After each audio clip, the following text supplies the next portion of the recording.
A recent report from the Conference Board's Consumer Confidence Index shows that the index fell for a third straight month in February, marking an all-time low in consumer confidence in the economy since 2021. Joining us to discuss this is Professor Dennis Hoffman from ASU's W.P. Carey School of Business.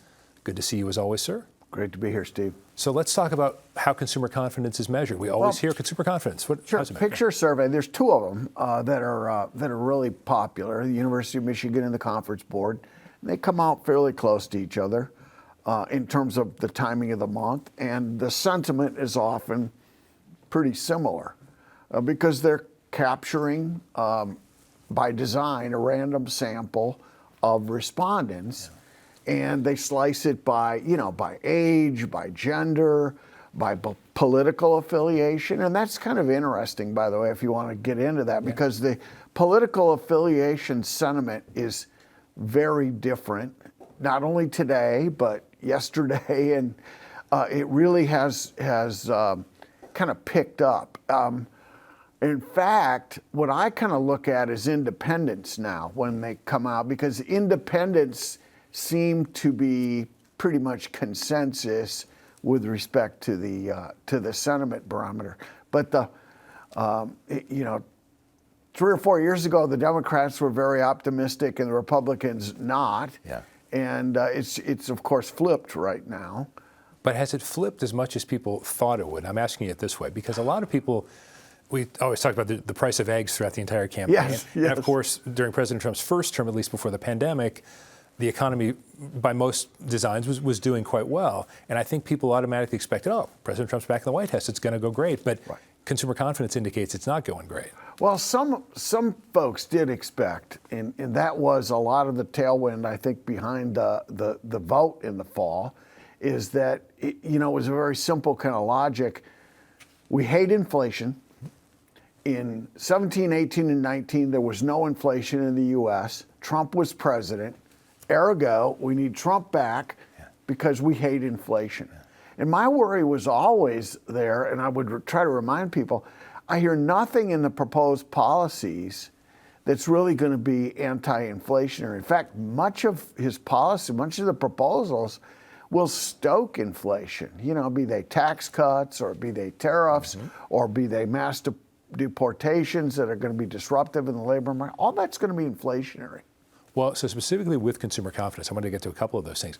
Let's talk about inflation. That seems to really drive the negativity in consumer confidence. Is that still the case right now? It is. Yeah. It is, and it has over the last 3 to 4 years. I thought it was going to be a bit transitory, but, inflation lingered. People really focused on it. And the egg example, they really do not like inflation. And I think the new administration, if they read into the polls or if they read into these confidence indices, I think are going to have to really redouble efforts to fight inflation. And and that's going to be an uphill battle because some of the fundamental tenets of the current administration, of course, are deportations and tariffs and tax cuts. They want a tax cut for everybody. And then this crazy notion about the DOGE savings need to be packaged together in some big rebate package. So we helicopter money, We did that during COVID. It's inflationary. Right. Well, exactly. One would think that would be learned from.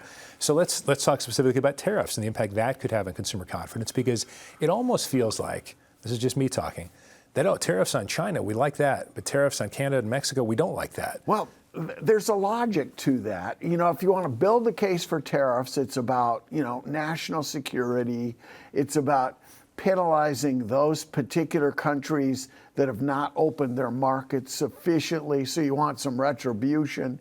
But the case for imposing tariffs on your friends, the case for imposing tariffs on parts of the auto supply chain that really need to function across countries, that's a zero. There is no case for that. It's nonsensical. So consumer confidence, what will send it going in the other direction? Dennis? What will make it more positive? We'll need some positive reads on, or some negative reads on inflation. I guess some better news on inflation. We need, it's very reflective of the stock market. In fairness, Steve, Yeah, I would say the confidence indices have caused, they've called like 10 or 12 of the last 5 recessions. So you can have plummeting.